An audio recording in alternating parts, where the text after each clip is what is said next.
Hi guys, my name is Siddharth and जैसे आपने title देख लिया है कि आज हम एस्ट्रल पाइप्स के ऊपर एनालिसिस करने वाले हैं कि इसमें हमें बाय करना चाहिए, सेल करना चाहिए या फिर इसका रिस्क रिवॉर्ड कितना है। रिस्क रिवॉर्ड माने प्रॉफिट होगा तो कितना प्रॉफिट होगा या फिर लॉस होगा तो कितना लॉस हो सकता है। ठीक है, तो हम स्टॉप लॉस और टारगेट दोनों की बात करेंगे। साथ ही साथ तीसरी चीज़ जो मैं इसमें आपको बताऊँगी कि इसमें मेरा क्या पर्सनल व्यू है और मैं इसमें क्या पोजीशन लेने वाला हूँ या नहीं लेने वाला हूँ guys. So before starting the analysis मैं एक छोटा सा इंट्रो दे देता हूँ। मैं अभी ऑलमोस्ट 1 ईयर से इन्वेस्टिंग, फाइनेंस, ट्रेडिंग और इंट्राडे के बारे में सीख रहा हूँ, मतलब सीखा हुआ। एंड जितना भी मैंने सीखा है, want to share all my knowledge to you guys, so that is the motto of this channel, right? So and if you have any doubt regarding any of my stocks or any of your personal queries regarding stock market, you can mail me at my email address, और मैं अपना email address हमारे description में डाल दूँगा. So let's start the analysis and head back to the chart.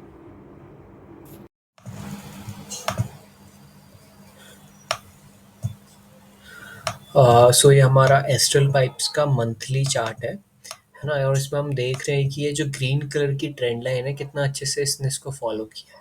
और ये trend line 2012 से है, और जब भी ये ट्रेंड लाइन के पास आया है स्टॉक, यहाँ से इसने एक अच्छा पॉजिटिव मोमेंटम शो किया हमें।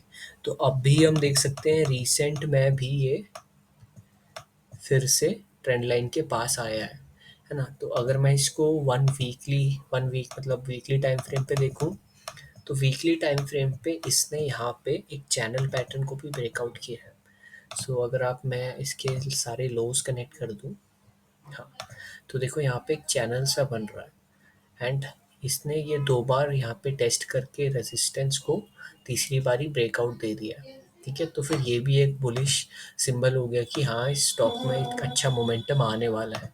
इसी को मैं थोड़ा और छोटे टाइम फ्रेम में, चलो आवरली में देखते हैं कैसा है ना। आवरली में मैंने यहाँ पे पहले से ही इसका बना रखा है, एक और चैनल पैटर्न है, देख रहे हो यहाँ पे, ये इसने इसको भी ब्रेक कर दिया है। ठीक है, मतलब हमने यहाँ पे क्या देखा, मंथली टाइम फ्रेम पे बहुत ही एक अच्छी ट्रेंड लाइन को ये फॉलो कर रहा है, और इसने ट्रेंड लाइन से आगे एक ऊपर मोमेंटम भी शो किया थोड़ा। एंड उसके बाद फिर वीकली टाइम फ्रेम पे इसने ये बन रहा था ना हमारा, यहाँ पे भी दिखेगा थोड़ा सा, ये चैनल पैटर्न बन रहा था। अगर मैं लोज कनेक्ट कर दूँ इसके, तो उसका भी इसने ब्रेकआउट किया है, और ब्रेकआउट करने के बाद जितना मूव भी दे चुका है। ठीक है, अब मैंने ये एंट्री मिस तो कर दी इसकी। असल में इसकी एंट्री एक यहाँ बनती थी।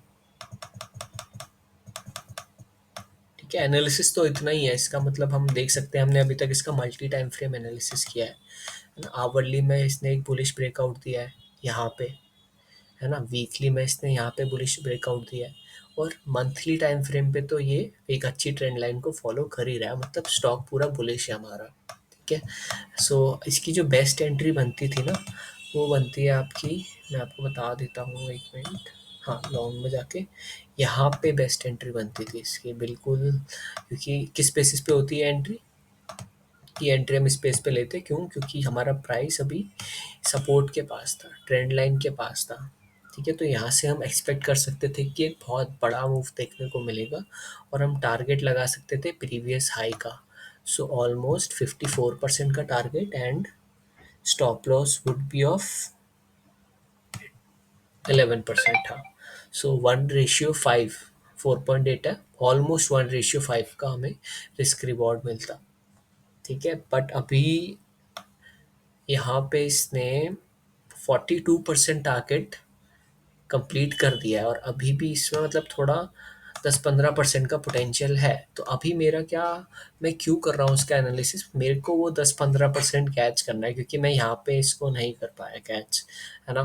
तो अगर मैं आवरली का एनालिसिस दिखाऊं कि वो जो भी मेरा बचा हुआ है 10-12%, उसको कैसे कैच करूँगा। सो यू कैन सी कि आर्ली में हमारा ये चैनल पैटर्न बन रहा था, है ना, जिसका इसने यहाँ पे ब्रेकआउट कर दिया है। तो अब मैं क्या एक्सपेक्ट कर रहा हूँ कि मैं एक्सपेक्ट कर रहा हूँ कि जैसे इसने यहाँ से ये ब्रेकआउट किया है, अब यहाँ से ये वापस इसको रीटेस्ट करने आएगा, और यहाँ से फिर ऊपर टारगेट को हिट करेगा। तो हम यहाँ कहीं पे एंट्री लेके अपना मोमेंटम का फ़ायदा उठा सकते हैं।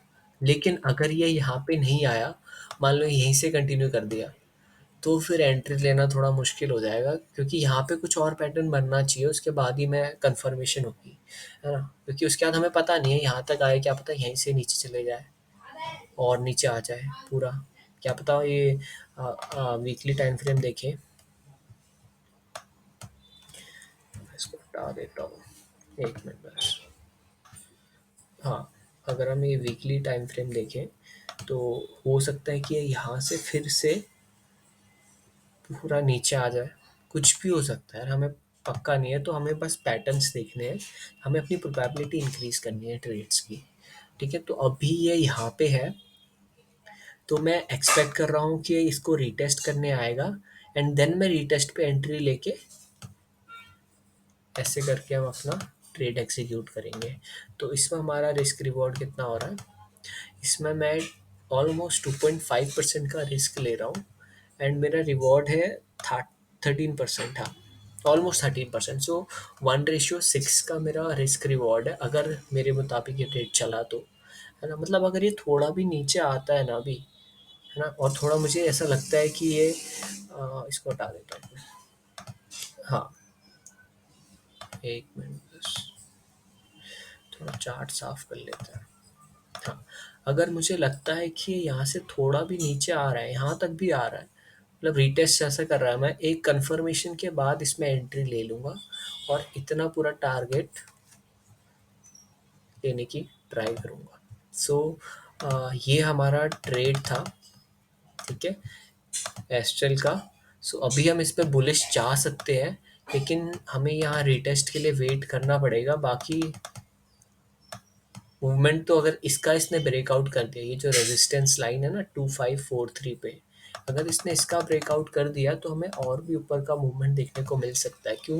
क्योंकि जो हमारी ओवरऑल मूवमेंट है मार्केट की, अगर हम निफ्टी की मूवमेंट देखिए वो भी बुलिश है ना? तो वो भी हमारे ट्रेड को सपोर्ट कर रही है। साथ में जो न्यूज़ देखोगे आप इंडिया से रिलेटेड, इकोनॉमी से रिलेटेड, वो भी अच्छी खासी पॉजिटिव ही आ रही है एज ऑफ नाउ। तो आगे का कुछ कह नहीं सकते, है ना? तो हम यहाँ पे देख सकते हैं कि एक बार मैं इसको पूरा ही क्लीन कर देता हूँ, और हाँ, ठीक है, तो इसने यहाँ पे मूव दिया, हो सकता है ये मैं मंथली की बात कर रहा हूँ, ठीक है, यहाँ से रेजिस्टेंस के बाद हो सकता है यहाँ तक चले जाए, है ना? फिर यहाँ से फिर से ट्रेंड लाइन को फॉलो करने हैं, कि स्टॉक ऐसे ही मूव करते हैं, स्विंग नेचर होता है स्टॉक्स का, प्राइस का।